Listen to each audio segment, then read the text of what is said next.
What's going on, YouTube? Today I bring you my number 27th ranked team for the 2021 NFL season, and that is going to be the Jacksonville Jaguars. It's an interesting team because it's young and definitely full of talent. Huge upside across the entire board for this team.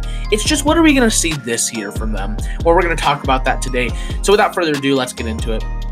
Starting off with the wide receiver position, again, we're using our lads now, so it's just a bit easier and stuff, but the wide receiver position, it's actually pretty talented, to be honest. DJ Chark is one of the more underrated guys in the NFL, a really nice speed threat. Marvin Jones was actually secretly really good for the Lions, and so I think you put him as a number 2 here again with the Jaguars and stuff. I think he could be a pretty nice contributor. Laviska Shenault, I still like the upside on him. He's a nice physical receiver. Colin Johnson is a great guy to have as like a backup. Philip Dorsett is a player that can normally start for you, so again, having him as a backup. Jamal Agnew is a great kick returner. You add on the fact that Pharaoh Cooper's not a bad guy either. Laquan Treadwell isn't bad to have as depth at least, and Josh Ameyer-Behebi is, I believe, how you say it. It was actually one of my favorite prospects, late round prospects coming out of the draft. And so this receiver position, not only does it have top level talent at the top, but it also has insane depth as well and a ton of youth here. So I'm going to give this receiving group an A-. I don't think there's anyone here that's quite elite, which is why I can't give it better than an A-. But again, great talent at the top and some incredible depth with youth and stuff. So it's going to get an A- here for me. Left tackle room is actually pretty good here. You have Cam Robinson, who at the very worst is a decent tackle to be there for you. I believe they franchise tagged him. And if he does leave after this next year, they have Walker Little, who I was not as big on as a lot of other people. However, he does definitely still possess a lot of upside, and I think he is a really good fit with this Jaguars offensive line. So that's really good room there. I mean, Will Richardson, whatever, but I'm going to give this a C+ here. Obviously, Robinson's no one special, obviously, but I do love the upside on Walker Little, and again, Robinson is at least still decent. So left guard room, Andrew Norwell, and then really no one else to talk about. However, Andrew Norwell is a pretty solid guy to have at left guard. He's no one special, but he's far from bad. So I'm going to just give that a nice B- there. It's lacking depth, but, Andrew Norwell is a pretty solid guard there. So actually, I guess we'll move that down to C+, actually, just because the depth. But, center. Brandon Linder is a pretty good center as well. Kind of the same case with Andrew Norwell. He's a solid guy that lacks depth at the position. So once again, we're going to give that a C+. Right guard, you've got AJ Cann, who I think is, once again in the same boat as Norwell and Linder, although I wouldn't call him as good, but definitely lacking the depth.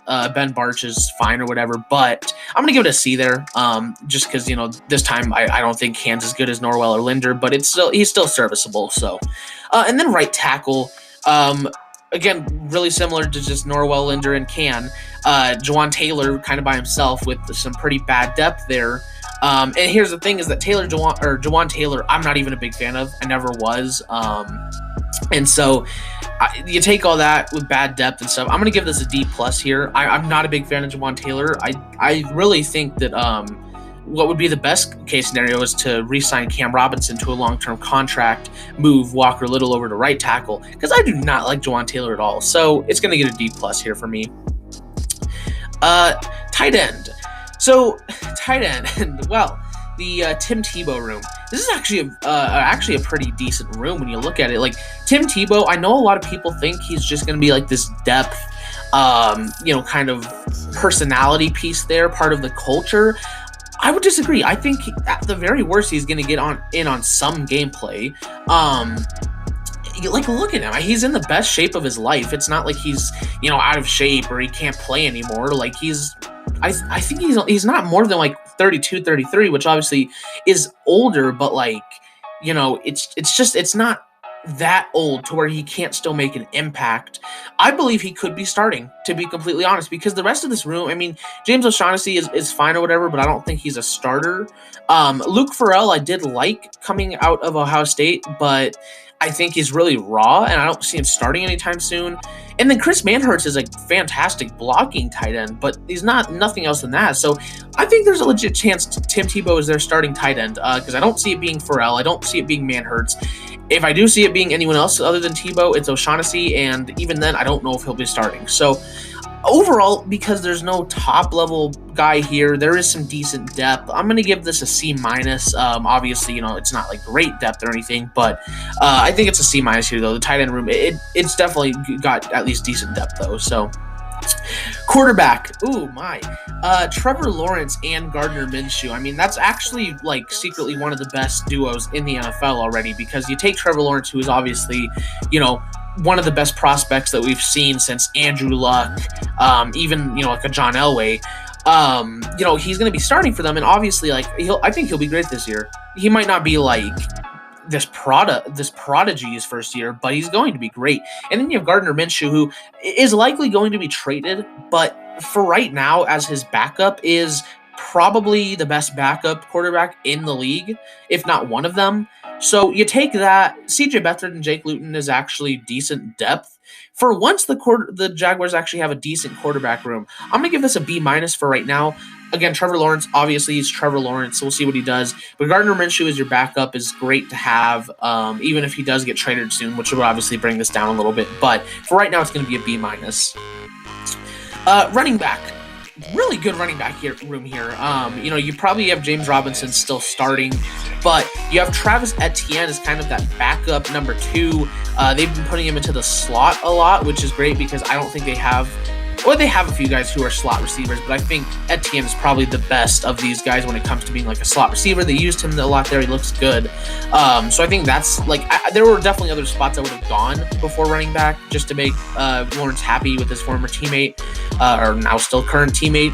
But he's still a great player, and that makes up one of the best 1-2 punches in the NFL. And then behind him, you have Carlos Hyde, who as a number 3 is pretty great as well. So, you add some nice depth with Dare Ugunbowale. Can't say his name, but he's nice depth. So overall, I'm going to give this room a B for right now. Obviously, we'll still see if Robinson can repeat what he did in his rookie year. We'll see what Etienne brings to the table. Is Carlos Hyde past his prime? Perhaps. That's the big thing with this team is, that's why they're so low at the end of the day, is because they're so talented. But we really don't know what we're getting from them this year. We don't know if we're going to get regression from these guys. We don't know if these receivers are going to work out that well. We don't know if James Robinson is still going to be there, or if he's still going to be there talent-wise. So we don't know with a lot of this stuff. But for right now, this is a pretty solid-looking offense. It's definitely a team that looks great for the future. I just don't know how they'll perform year one. Where the team really kind of falls off a little bit is the defense, and they've got some great defensive pieces, don't get me wrong, but it's just kind of lacking in some spots. First off, I want to point out the fact that they're not 4-3 anymore. I'm like 99% sure they're moving to 3-4. So they have Allen and stuff listed at defensive end. They have 2 tackle positions. Just imagine, these guys are moving to 3-4 inside linebacker. These guys are outside linebacker. If we want to talk about just straight up pass rush, because, just to make it a bit more simple, pass rush, the Jaguars have it pretty decent.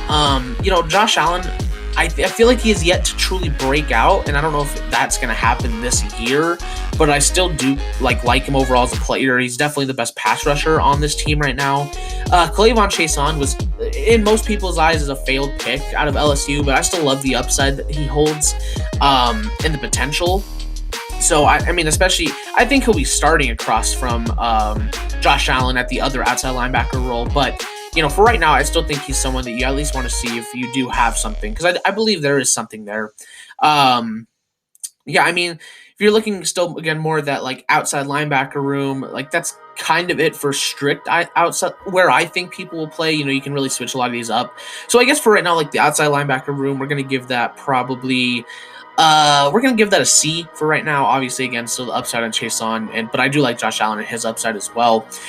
Defensive line, we'll just make it simple and say defensive line. Jihad Ward, I don't think he should be starting.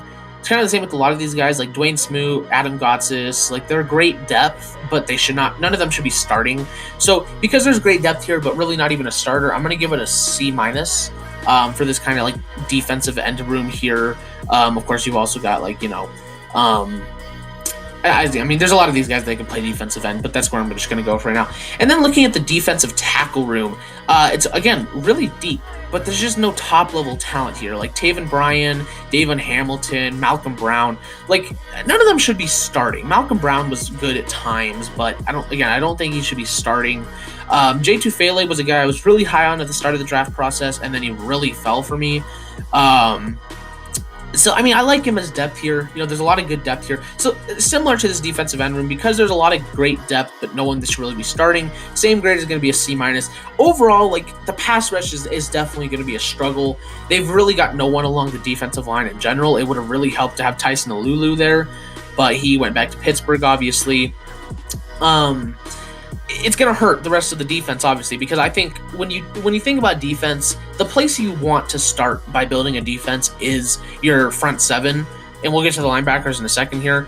The linebackers are much better, but like when it comes to pass rush, it's not very good for the Jaguars, and that's going to hurt the rest of the team. Like, no cornerback can cover forever. Like, it doesn't happen. If I had to choose between I don't want to use Aaron Donald as an example here because he's one of the best all time. He's going to be one of the best all time.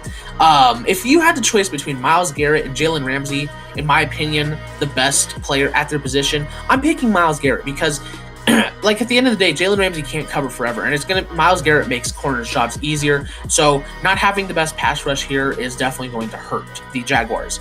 But their linebacker group, I really love.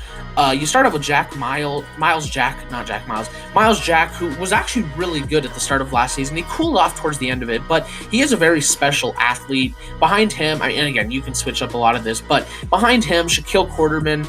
I was a big fan of him coming out of college. I still think he's a very athletic dude that holds a lot of upside. So right there, I'm going to give that a B-. I don't know if Quarterman's ever going to be anything special, but Miles Jack is a pretty good linebacker. We'll just see if he can keep that consistency. In the middle, you got Joe Schobert and Damian Wilson behind him with Quincy Williams. This is a very good room as well. Now, I always thought Joe Schobert was a little overrated when he was on Cleveland, and he definitely showed, he's not been as good with Jacksonville. But Damian Wilson and Quincy Williams behind him is fantastic depth, and you have at least a serviceable guy here. So I'm going to give this a B- for this part of the linebacker room. And I didn't even talk about Dylan Moses, who is kind of his entire thing in his own, but like, I really don't know why he went undrafted. I have no idea. Like, I understand he played horrible last year, but you have to understand he was playing with a torn meniscus. If anything, like, he still played at least decent last year. If anything, that really just shows you the true talent and heart that Dylan Moses has. I have no idea why he went undrafted. And I think he'll be a great linebacker for the Jaguars if he stays healthy. Like, plain and simple as that. The dude's talented. So, adding that on, I'm actually going to move this up to a B because Dylan Moses, it's Dylan Moses. Like, I get he had a horrible year last year, but do not just look at that. And then this other linebacker room, a few weird ones here, like Roy Robertson Harris is definitely going to be a defensive end. If we throw him in here, it's going to be the same grade, though. He's good depth, but nothing else than that. Leon Jacobs, he's whatever. Jordan Smith as well is going to be a defensive end. Although I really do love Jordan Smith, actually, so that might move a grade up for me here. Because Jordan Smith, I actually love the upside on him. I think he would have been picked way higher if he never had like some of the issues and stuff. So yeah, but like this other linebacker room, it's definitely lacking. I'm gonna give it it's an F. Like you can move a few of these guys over here, but regardless, like I don't think any of these guys should be starting right now. You're not going to have great depth there. So I'm going to give an F to this other linebacker position. But the other two are really great. These guys adding over here is probably going to bring one of these grades up a bit because I do love Jordan Smith, and he's at least decent depth. So, but moving on to the cornerbacks. Cornerback is like weird for the Jaguars because they've invested a lot into it. I mean, you have Shaquille Griffin probably starting for you, who is a very solid corner, solid to good. CJ Henderson, who I really love. I think he'll be a great corner in the NFL someday. I just don't know if that's this year. Corners take a while to get going. They picked Tyson Campbell this year out of the draft in the second round, which I loved as a pick. I thought he should have gone before Eric Stokes. He's a fantastic zone corner, so or not a zone. He's a fantastic man corner. So yeah, I really like Tyson Campbell. on the Jaguars. I think he's a nice fit. So that's great, and they've got some nice depth as well. I mean, Trey Herndon as a backup is really good depth. DJ Daniel as well, just kind of the upside and stuff. So Sidney Jones, yeah, it's actually a very good corner room. Issue is, like I said, the lack of pass rush is going to hurt this cornerback room, which is why I'm going to bring the grade down to a B- instead of probably a B or even a B+, because again, there's some great talent here. There's a ton of upside. DJ Daniel, Tyson Campbell, CJ Henderson. Like there's a lot of upside there, and I do love it for the future, but with that lack of pass rush, the inexperience, even though with good depth, it still brings up to a B-, but it's going to be a B- for me. Free safety, I feel like Rayshawn Jenkins is probably going to be starting. I don't know why they have Andrew Wingard here. I feel like Rayshawn Jenkins will probably be starting with Andre Cisco behind him. Rayshawn Jenkins played fantastic many, many times with the Chargers in years past. I don't know why he was always so underrated. This guy's actually secretly a really good safety. So having him there, and then Andre Cisco behind him, who I mean, has some of the most upside in the class, to be honest. Like, he's a nice physical guy, but really has that upside to be like a top 15 safety sometime in the future. And then you have like Andrew Wingard probably as your 3 at that point. That's a very, very good, depthy, young room. So overall, I'm going to give that one an A-. Like, I love this room. And again, it drops down from an A to an A- because, again, the pass rush. But, like, I love Rayshawn Jenkins. Andre Cisco for the future is a great choice to have there. Andrew Wingard is your number 3. Great room right there. Strong safety, not quite so much. I guess Rudy Ford could be starting. I think Jared Wilson would probably be starting over him. You have these other 2 guys here, but like Jared Wilson is himself would not be the best starter. I do think he's better than Rudy Ford, though. And Rudy Ford is a backup. Again, I don't think he's the best backup in the world. So this is going to get an F+, because I don't think Jared Wilson is quite worth an F. I don't think he's that bad. He's still bad. And Rudy Ford is your backup. Yeah, not good. You go from like a really, really good safety room to a really, really bad safety room. So maybe you want to move someone over here or something, but it's not the best room in the world. And then just looking at special teams really quick, Aldrick Rojas, I don't think he'll be starting. He's got some off-field issues anyways, but Josh Lambo's one of the best kickers in the NFL, so I don't imagine he'll be taking his job. Logan Cook, whatever. And again, I don't know. For some reason, Our Lads just doesn't know kick returners that well. It's not going to be Chris Claybooks. It will be, if it lets me scroll up here, it's definitely going to be Jamal Agnew. He's one of the better kick returners in the NFL. Like, the top 3 kick returners in the NFL is probably like Jamal Agnew, Andre Roberts. You got to throw the guy on the Saints on there as well. I don't even think he's with the Saints anymore, bro. And then obviously I talked about with my Bears or my Falcons video that Cordero Patterson is by far and away the best kick returner in the NFL. But Jamal Agnew and Andre Roberts, as well as the guy on the Saints I can't remember the name of right now, are some of the best. So having Jamal Agnew is great for them. You add one of the best kickers, one of the best kick returners, a pretty good punter. I'm going to give this room A-. The punter brings it down from an A. But yeah, so like as you see with a theme with this entire team is that it's young. It is full of talent. It is full of upside. I fully believe 2-3 years down the road, this team is going to be a deadly playoff team. I mean, there is so much youth and upside with so many players here. I mean, even just looking at the rookies like Andre Cisco, Tyson Campbell, DJ Daniel, Jordan Smith, Dylan Moses, Jay Tufele, Trevor Lawrence, Travis Etienne, Luke Farrell, Walker Little, Josh Amirbehebi, as I think how you say it. This is an insanely young and talented team. The reason why they're at 27 is I just don't think we're going to see anything special from them in year 1, but 2 or 3 years down the road, this is going to be a scary team. So now we're going to go take a look at their schedule and talk about, more their coaching, culture, all that stuff. So yeah.